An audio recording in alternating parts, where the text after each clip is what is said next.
Bleach Thousand Year Blood War arc finally got a part 3 trailer. Now we know for a fact that the Thousand Year Blood War arc is going to have 4 parts to it. So we know that this is the October installment, and there's going to be a final iteration of the arc sometime within 2025 that kind of caps off everything. Now, with the trailer dropping, Tim, what were your thoughts on what was shown, what we saw? Like, are you excited for the return of it? Like, how have you felt about their approach to the Thousand Year Blood War arc thus far? Cinema. Cinema, bro. Like I was really waiting. Like this arc had so many pinnacle moments that it was just like, bro, what more can you really do? And I like the villain choice, bro. Quincy's. It's Yeah. Quincy's. Like, we've always been hearing about this beef between Soul Reapers and Quincy's, and now you're seeing it in the most grittiest way possible. Like, because it really made me question, like, it also makes you question your loyalties. Like, for example, when you found out Uryu joined them, it's like, okay, so Uryu, where does his dad stand about this? Because you remember his dad was this most hardcore person since the beginning. He never rocked with the Soul Society, like ever. But then, you also see that he's friends with Ichigo's dad. So it's like, well, you obviously have a halfway point, but what is that? And it's beautiful, man. It really is. Like from the designs to the expansion on people's bankais. Like I felt like this arc was like it was really needed because especially when some of the visors rejoined the Soul Society, you wanted to see like, all right, well, bro, we didn't really get to see the full extent of your moves against Aizen because he kind of just took you all out. He one-shotted everybody, yeah. So now it's like, all right, now is the time we really could see what the majority of all of these captains really could do. And even like, give a couple of them some power-ups, bro. Like when you found out like, Hitsuga, like, oh yeah, that's not my final form. Which we know was a bit of a cop-out of like, that's always been like the one like major critique of Bleach of like, it's always been like, this is in my final form because you showed your peak Bankai 600 chapters ago, and now the enemy's even stronger. So it's like, oh, it could go even further. Like for Mayuri, it made sense because he's a scientist. So him experimenting on his sword, I'm like, yeah, it would make sense that his Bankai will look different every time because he's literally like testing it with chemicals. Or like look at like Renji, for example. Renji's Bankai was because his particular Zanbakuto didn't really have full respect. Didn't acknowledge him as a warrior. Yeah.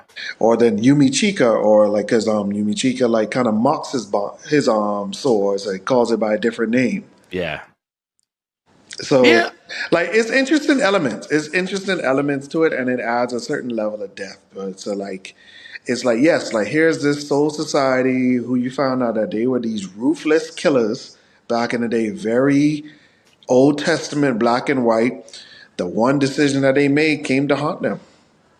Which I guess like that's the thing that's always been interesting of like it kind of paints the Soul Society with like a shade of gray, right? Because the Aizen fight was such a black and white fight of like Aizen's wrong, like right, he's incorrect in his approach to challenging the Soul King, for lack of a better term. But then you have somebody like the Quincy's where it's like they were done wrong by the Soul Society, right? Like it's not one of those things where it's like they're the bad guys, so to speak. Like you said, they're the poor decision that came back to haunt you in the worst way. And then, like you said, even the concept of like, who says that Quincy's all use arrows, right? That's just one aspect of a Quincy's power. Like they have other aspects of themselves as well. I do hope that they expand more on the Soul King because I kind of feel like the manga just overshadowed it. What was it that made Aizen go on this crazy spiritual journey of like to overthrow this figure? Yeah. Because it was such a revealing part for me when the conversation that he had with Kisuke before he got sealed, he was like, how can you serve that thing like a man of your intellect? Because that also really showed you that Aizen really like in a weird rival, I'll stab you in the back kind of way. He kind of views Kisuke as his equal in some aspects, intellectually at least. Yeah, like it's like he's like, so how can you serve that? So, but then what is it? Yeah. Yeah. Because you find out it's this thing that got multiple body parts. One captain got this, one Quincy got that. Oh, the other Quincy randomly got that. It's like, how? He How? has Horcruxes for himself. Like when did this distribution happen? Yeah. Yeah. Who diced up his body and who decided who got what and who, yeah. And he's not capable of higher thinking, but yet he's the one that like caused, I don't know. I Yeah, don't know. it was such a like it was just too much mystery, and I was like, bro, this thing doesn't make sense. So Hmm. like, so use this time that y'all have together to really give us some closure, bro. Give us And some they, closure. and to your point, to be fair, they've said as much. Like they've said, like, yeah, we are planning, like we've been working very closely with Tai Kubo to make sure that we flesh out the story, flesh out the things that he wanted to really share this arc that he didn't get a chance to. I mean, the perfect example was how part two ended, right? Where we saw the Bankai of one of the what are they called again? The Royal Guards, right? When she uses her Bankai, it's like that wasn't in the manga. Like they all kind of one shotted in the manga. We were all like, bro, these are the Royal Guards. They're trash. We'll get them off the screen, right? She ends up using her Bankai that we've never seen before because he decided to take the time to literally storyboard and flesh out how her powers work. So we are kind of getting that like overdue fleshing out that we've needed from this arc in the story for years at this point. Um, Mhm. is there anything that you feel was kind of over? Because we don't quite know where this is going to end. Like I do think it's where it's going to have four parts. I'm just like, bro, this is kind of close to the end of this arc. Like there's not much that takes place once Ichigo gets to the I palace feel like I feel like they might go up to the part where they do defeat Aizen. I feel the fourth part is going where to they be defeat Yuhabak. yeah. I mean yeah. Oh yeah. Yeah. Yubak. Yeah. I feel like the end is going to be more of the climax of like after everything was said and done before the time skip where people got married and have kids and all that other stuff. Like similar to how they did with Boruto. They're going to show you some in between parts. Well, I mean, that's a good point because there is this ongoing theory within the Bleach community that the novels, kind of like what they do with Naruto, are going to be adapted into the anime as well. Hmm. Because technically, the novels is where we technically saw Shinji's Bankai. Even though they used Shinji's Bankai in the Thousand Year Blood War arc, that was when it was officially revealed and what it did. Yes. As well as what's his name, buddy, with the Kazazinshi, the one that uses like the chain whip thing, Mm. his Bankai gets revealed in those novels as well. So Yeah. that's the theory that part four will cover that possibly. Yeah. So, like I said, I mean, there's room for this stuff. It's just like, just do it. Just do Yeah. it. Mm. Like, even like, we got to say if it is like, all right, so Kim Pachi and, the lieutenant who just disappeared is like, who is like have some weird spiritual connection is like, yeah, we still need to know because, Yeah. How is it that she's a fracture of your power from Rizan Pakto, who also has her own Shikai?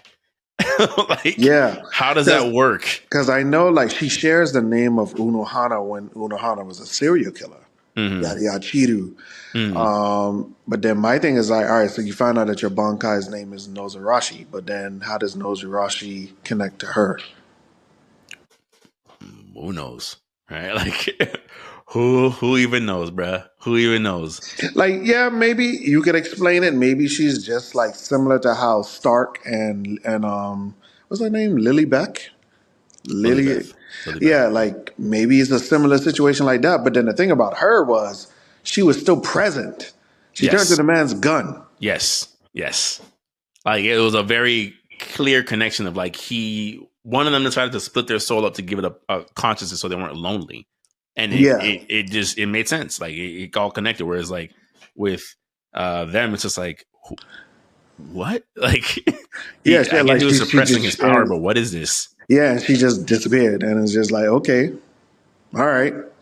Like he doesn't even mention her, Mm-hmm. and it's Mm-hmm. like okay, Yeah, that's fair. I think for me, the thing I would want to have expanded upon is I do think they need to explain the man, I'm blanking on names today.